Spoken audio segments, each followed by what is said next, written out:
Bismillah, Assalamualaikum warahmatullahi wabarakatuh.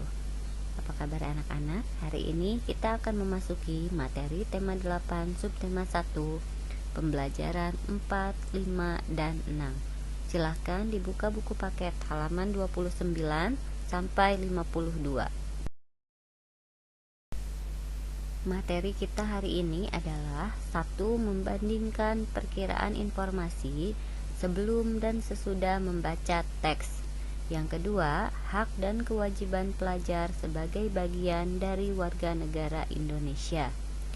Yang ketiga, kerjasama ASEAN dalam bidang ekonomi dan politik. Yang keempat, mengidentifikasi revolusi bumi dan pengaruhnya. Nomor 5, menyajikan informasi dari teks non-fiksi. Dan materi yang keenam adalah manfaat pelaksanaan kewajiban pelajar dalam menjaga kebersihan dan kesehatan lingkungan.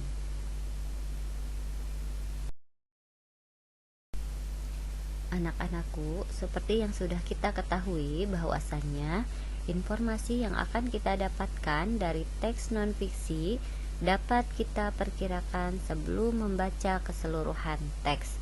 Perkiraan informasi tersebut kita dapatkan dengan mencermati judul teks yang diberikan. Setelah membaca keseluruhan isi teks, kita akan mendapatkan informasi sebenarnya yang disampaikan pada teks. Dengan demikian, kita dapat membandingkan persamaan dan perbedaan informasi apa yang kita dapatkan sebelum dan sesudah membaca teks. Informasi tersebut dapat kita sajikan dalam bentuk buklet atau buku saku. Informasi dari teks non-fiksi didapatkan dengan cara membaca seksama. Kita dapat menandai kata-kata penting pada setiap paragraf, kemudian mencari artinya pada Kamus Besar Bahasa Indonesia atau KBBI. Dengan mengerti makna dari setiap kata penting yang ditandai, kita dapat menemukan informasi penting yang terdapat dalam teks.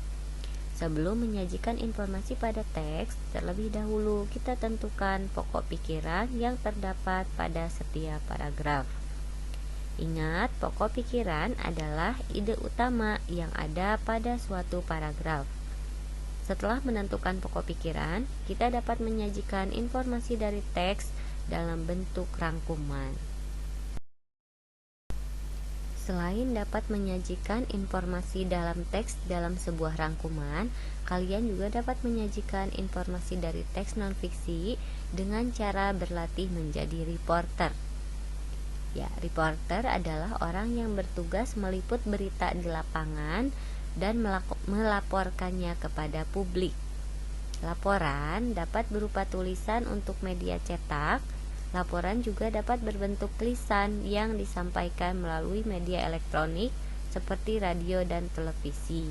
Kamu dapat bermain peran menjadi reporter. Ikuti langkah-langkahnya pada buku paket kalian. Ayo mencoba halaman 44. Berikutnya mengenai hak dan kewajiban pelajar sebagai bagian dari warga negara Indonesia. Di antara haknya adalah mendapatkan pengajaran dari guru. Yang kedua, mendapatkan nilai ulangan sesuai usahanya. Yang ketiga, menggunakan fasilitas sekolah. Yang keempat, menikmati suasana belajar yang nyaman dan lain-lain. Sedangkan kewajibannya diantaranya 1. Belajar dengan giat. Yang kedua, mengikuti upacara bendera. Yang ketiga, mematuhi peraturan sekolah. Dan yang keempat, menjaga kebersihan dan kenyamanan di sekolah. Anak-anak, berikutnya kita akan mempelajari kembali mengenai ASEAN. Di buku paket kalian dibuka halaman 37 ya. ASEAN didirikan 8 Agustus 1967 di kota Bangkok, Thailand. ASEAN bertujuan menjalin kerjasama antar negara Asia Tenggara. Terbentuknya ASEAN diprakarsai oleh perwakilan 5 negara, yaitu Menteri Luar Negeri Adam Malik dari Indonesia, Tun Abdul Razak dari Malaysia, Tanat Koman dari Thailand, S. Rajaratman dari Singapura, dan Narciso Ramos dari Filipina. Mereka menandatangani deklarasi pembentukan ASEAN yang dikenal sebagai Deklarasi Bangkok. Kerjasama ASEAN di bidang ekonomi kita ulas lagi. Yang pertama adalah pembukaan pusat promosi ASEAN.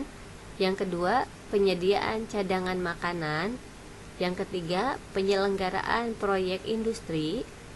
Yang keempat, adanya kawasan perdagangan bebas ASEAN atau ASEAN Free Trade Area atau AFTA. Yang kelima, yaitu koperasi ASEAN, yaitu ASEAN Cooperative Organization atau ACO. Berikutnya, kerjasama ASEAN di bidang politik, ya, kita pelajari kembali. Di antaranya yang pertama, ASEAN Defense Minister Meeting atau ADMM, yaitu pertemuan rutin Menteri Keamanan negara-negara ASEAN. Yang kedua, pengiriman duta besar dan konsulat atau wakil negara. Yang ketiga, perjanjian ekstradisi ASEAN, yaitu untuk menangani tersangka kejahatan yang melarikan diri ke negara lain. Yang keempat, perjanjian kawasan bebas nuklir. Dan yang kelima, perjanjian kawasan damai, bebas, dan netral.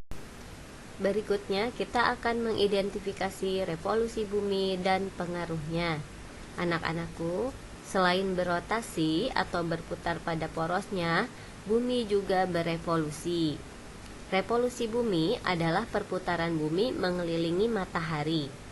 Waktu yang diperlukan bumi untuk mengelilingi matahari adalah 365/4 hari atau 1 tahun.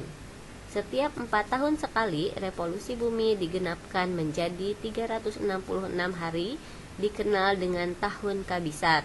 Jadi kalau pada tahun-tahun biasanya, 1 tahun itu 365 hari. Nah, yang seperempatnya digenapkan pada tahun keempat. Jadi 366 hari atau dikenal tahun kabisat. Dalam tahun kabisat tersebut, penambahan 1 hari, yaitu pada bulan Februari menjadi 29 hari.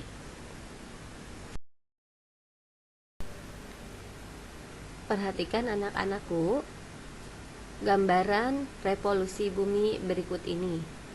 Di tengah-tengah ada matahari, kemudian di samping-sampingnya ada gambaran perputaran bumi mengelilingi matahari, ya.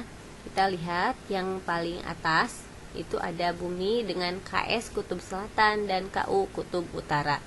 Ketika 23 September atau awal musim gugur di belahan bumi utara, awal musim semi di belahan bumi selatan, ya, terjadi perbedaan musim. Kemudian yang bawah ada bumi juga dengan kutub utara dan kutub selatannya sedang berputar mengelilingi matahari. Pada 21 Maret terjadi awal musim semi di belahan bumi utara dan awal musim gugur di belahan bumi selatan. Nah, kemudian tanggal 22 Desember terjadi awal musim dingin di belahan bumi utara dan awal musim panas di belahan bumi selatan. Fakta dari gambaran revolusi bumi tersebut adalah: 1. Bumi membuat sebuah jalur atau orbit berbentuk elips saat mengelilingi matahari yang disebut revolusi. Yang kedua, jalur atau orbit ini ditempuh dalam waktu 1 tahun untuk 1 putaran. Yang ketiga, selama setahun, belahan bumi utara dan belahan bumi selatan secara bergantian menghadap dan membelakangi matahari sehingga terjadi perbedaan musim. Yang keempat, akibat revolusi bumi terhadap matahari, negara yang berada di belahan bumi utara dan selatan setiap 3 bulan sekali mengalami perubahan musim. Kanada terletak di belahan bumi utara, sebaliknya Argentina terletak di belahan bumi selatan. Pada saat matahari memanasi bumi bagian selatan, Argentina mengalami musim panas. Sebaliknya, negara yang terletak di belahan bumi utara seperti Kanada mengalami musim dingin. Berikut ini tabel musim di wilayah belahan bumi utara dan belahan bumi selatan. Pada tanggal 21 Juni sampai 23 September, Biasanya pada belahan bumi utara terjadi musim panas, dan di belahan bumi selatan sebaliknya, yaitu terjadi musim dingin. Kemudian pada tanggal 23 September sampai 22 Desember biasanya di belahan bumi utara terjadi musim gugur, sedangkan di belahan bumi selatan terjadi musim semi. Pada tanggal 22 Desember sampai 21 Maret di belahan bumi utara biasanya sedang musim dingin, sedangkan di belahan bumi selatan sedang musim panas. Nah, kemudian dari tanggal 21 Maret sampai 21 Juni di belahan bumi utara biasanya sedang musim semi, sedangkan di belahan bumi selatan sedang musim gugur. Nah, jika sekarang tanggal 24 Maret apa yang sedang terjadi musimnya? 24 Maret, ya, di belahan bumi utara sedang musim semi sekarang, sedangkan di belahan bumi selatan sedang terjadi musim gugur. Nah, anak-anakku, perhatikan ilustrasi berikut ini.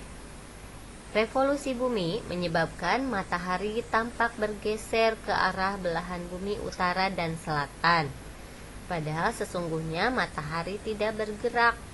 Peristiwa ini disebut sebagai gerak semu tahunan matahari. Jadi yang bergerak sesungguhnya adalah bumi, bukan matahari. Karena matahari tampak seperti bergerak, maka disebut gerak semu tahunan matahari. Nah, jadi apa saja pengaruh revolusi bumi? Ya, yang pertama, bumi mengelilingi matahari pada orbitnya membutuhkan waktu selama 365,25 hari atau 1 tahun. Fakta kedua, akibat peredaran bumi mengelilingi matahari atau revolusi bumi adalah adanya perbedaan lama siang dan malam. Yang ketiga, akibat revolusi bumi adalah adanya perubahan rasi bintang setiap bulannya. Yang keempat, akibat revolusi bumi adalah adanya gerak semu tahunan matahari. Dan yang kelima, akibat revolusi bumi adalah adanya perubahan musim. Nah, anak-anak, mengenai manfaat melaksanakan kewajiban pelajar menjaga kebersihan dan kesehatan lingkungan, tentunya kalian sudah tahu ya. Di antara manfaatnya adalah 1. Lingkungan menjadi bersih, sejuk, dan nyaman. Yang kedua, suasana belajar lebih menyenangkan. Yang ketiga, terhindar dari penyakit. Yang keempat, tidak mudah terkena bencana, dan lain-lain. Sangat banyak ya. Sekian materi kita hari ini. Selamat belajar, semoga diberi kepahaman. Semoga sehat selalu, jaga terus protokol kesehatan. Ingat 3M, memakai masker, mencuci tangan dengan sabun, dan menghindari kerumunan atau menjaga jarak ya. Terima kasih. Assalamualaikum warahmatullahi wabarakatuh.